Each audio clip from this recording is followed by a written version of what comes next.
दुनिया में 3 लोगों के बिना आप नहीं रह सकते। इनको अपनी महत्वाकांक्षा कभी मत बताओ। जीवन में तुम्हारी योग्यता तुम्हारी सबसे बड़ी दुश्मन होगी, उसको छिपाना है।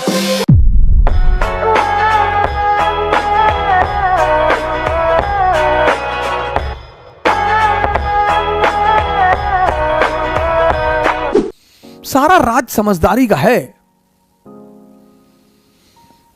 इसीलिए तो राम जंगल जा रहे हैं, तैयारी करनी है। कुछ लोग आईएएस की, अगर आप बड़ी बड़ी तैयारियां कर रहे हैं, गौर से सुनिएगा इस बात को, अगर आप जीवन में बड़ी बड़ी तैयारियां कर रहे हैं और हर फ्रंट पे लड़ रहे हैं,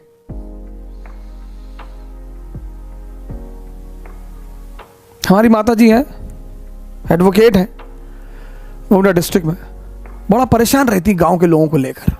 भैया वो मड़हा रख लिए खेत में, रखने दो भैया, वो पेड़ था अपने खेत में उसको काट लिए भैया, तो काट लेने दो, पेड़ काट लो, तो दूसरा वाला भी काट ले जाओ। किसके रिश्तेदारों ने, किसके पट्टीदारों ने किसको खुश रखा है? हां, जब आप ऊंचाई में पहुंच जाएंगे तब ये लोग भाग कर आएंगे। दुनिया में 3 लोगों के बिना आप नहीं रह सकते और 3 लोगों के साथ नहीं रह सकते। कौन है वो 3? पहला है आपके दोस्त, दूसरे हैं आपके पड़ोसी और तीसरे हैं आपके रिश्तेदार। इन तीनों के बिना भी आप नहीं रह सकते और इन तीनों के साथ भी आप नहीं रह सकते। इन तीनों से अपने आप को बचाना ही योग्यता है। आप उठे समस्तीपुर से, बैग उठाए, किसी को बताया ही नहीं कि आप आईएएस की तैयारी करने जा रहे हैं, बताया ही नहीं, आपने चर्चा ही नहीं की। अगर किसी ने पूछा कि दिल्ली जा रहे हो, हाँ वो इन्फो जॉब लग गई है, ऐसे ही जॉब लग गई है। बेंगलोर जा रहे हो, हाँ इन्फोसिस में जॉब लग गई है। जब तुम अपनी महत्वाकांक्षा किसी को बताते हो और तुम योग्य होते हो तो जलन पैदा होती है। यह मानवीय प्रवृत्ति, ऐसा नहीं हमारे में होती, तुम्हारे में होती, सब में होती है।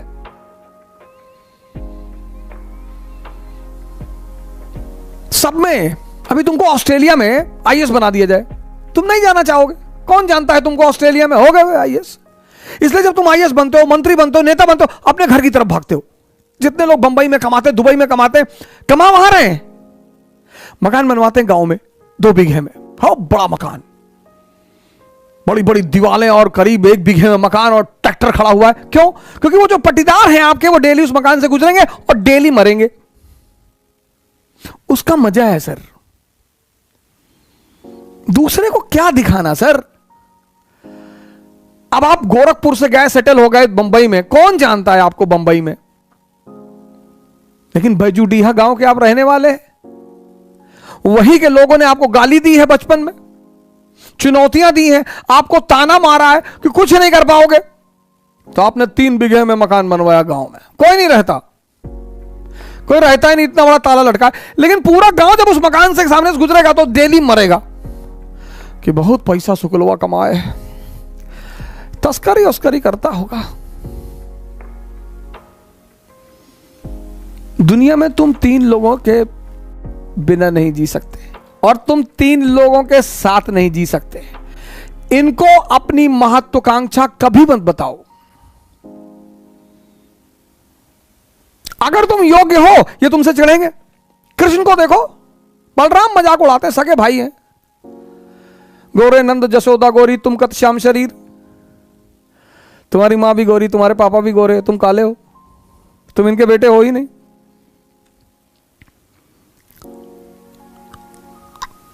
फिर बलराम एक दिन कृष्ण से कहते हैं कि ये वृंदावन के यादव लोग तुमको पीटने का प्लान बना रहे हैं। बोले क्यों? बोले तुम इनकी बीवियों के साथ नाचते हो, पीटेंगे नहीं? अरे बोले यार तुम भाई टेंशन मत लो, हम हैंडल कर लेंगे। एक दिन बारिश हो रही थी वृंदावन में और कृष्ण ने गोवर्धन पर्वत उठा लिया उंगली पर। अब आप सोच के देखो कि कोई अपनी उंगली पर पर्वत उठा ले। डिमॉन्स्ट्रेशन ऑफ पावर, शक्ति का प्रदर्शन। तब यादवों ने कृष्ण से कहा कि देखो भैया, तुम बीवी के साथ तो नाच ही रहे हो, तुम साली के साथ भी नाचो, हमको कोई टेंशन नहीं है।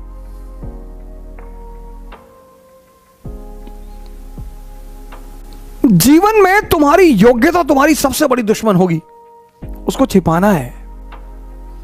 98% लाना योग्यता नहीं है। वो सेल टैक्स कमिश्नर थे लखनऊ में, सुसाइड कर लिया, 2-3 दिन पहले की बात है।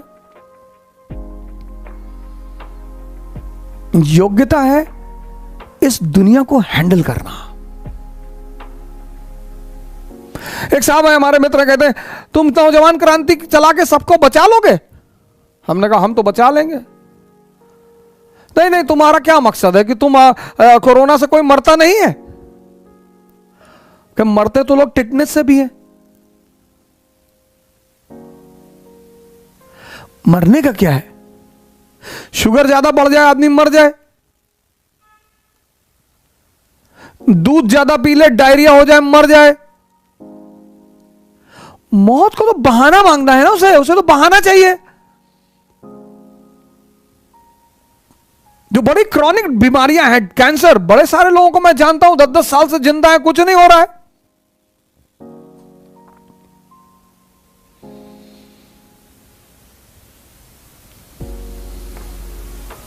मैच्योर जो लोग हैं ना, मैच्योर, वो दो फ्रंट पर कभी नहीं लड़ते। इसलिए जितने हमारे युवा भाई हैं, जब भी आप बाहर निकलें, तैयारी करने के लिए निकलें, पढ़ने के लिए निकलें, बाकी सारे दरवाजे बंद कर दें, सन्यासी हो जाएं। यह है सन्यास का मतलब। सन्यास का मतलब यह नहीं गेरुआ पहन लिए हरिद्वार भाग गए, वो भगोड़े हैं, वो भगोड़े हैं। सन्यासी बन जाइए। दिल्ली आइए, इलाहाबाद आइए, बेंगलोर आइए, हैदराबाद आइए, सन्यासी बन जाइए। कोई आपसे कह रहा कि दिमाग खराब है तुम्हारा, तो आईएएस कभी नहीं बनेगा तू। जी भैया, हम तो भैया ऐसे ही चले आए भैया, हम तो एनसीईआरटी पढ़ने चले आए भैया, हम थोड़ी आईएएस बनेंगे भैया। और जिस दिन आईएएस बन जाओ उसी आदमी को पहले बुलाओ कि क्या हाल है तुम्हारा, क्या कह रहे थे तुम? अरे भैया हम तो ऐसे ही कह रहे थे भैया, हमारी तो अम्मा कहती हमारी शक्ल कुत्ते जैसी। बिल्कुल सही कहती तुम्हारी अम्मा। इस दुनिया में मजा क्या है सर? विरोध का होना। विरोध विरोध, जितना तुम्हारा विरोध होगा उतने तुम्हारे उभरने की संभावना बढ़ जाएगी। विरोध मुर्दे का नहीं होता सर, चाहे जितना बड़ा अपराधी हो, जब मरता है ना तो दुखी होते हैं लोग। तुम्हें पता करना है कि तुम जिंदा हो कि नहीं। अगर तुम जिंदा हो तो लोग तुम पर हंसेंगे, अगर तुम जिंदा हो तो लोग तुम्हारा विरोध करेंगे। ये सब जिंदा होने की निशानियां हैं सर। संबंध, गौर से सुनिएगा, संबंध का आधार मूर्खों के लिए धर्म होता है, संबंध का आधार मूर्खों के लिए जाति होती है, संबंध का आधार आम आदमी के लिए क्षेत्र होता है। अरे भैया आप गोरखपुर से, भैया हम भी गोरखपुर से, लाओ 1000 रुपया दो। नहीं नहीं भैया, अरे भैया आप ब्राह्मण है भैया, हम भी पंडित है भैया।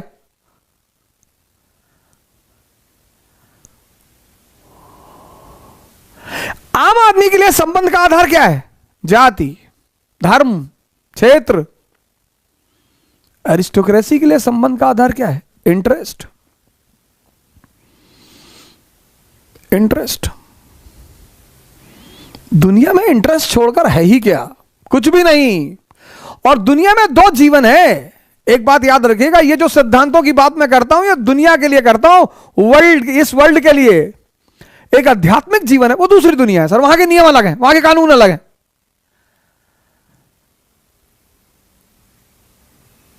जब तक आप इंद्रियों पे हैं आप इस दुनिया में हैं। इस दुनिया के नियम अलग हैं। जब आप चैतन्य पे पहुंच जाएंगे आप उस दुनिया में पहुंच जाएंगे।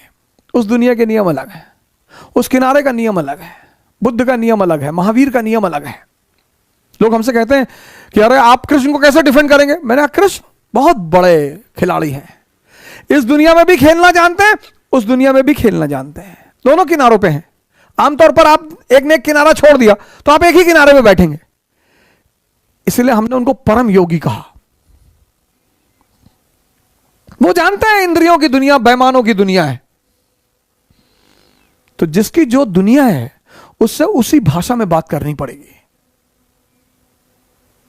कभी कभी होता है ना कि दो अपोजिट आदमी को आपको समझाना होता है। यह बात मेल जो वर्ग है, मेल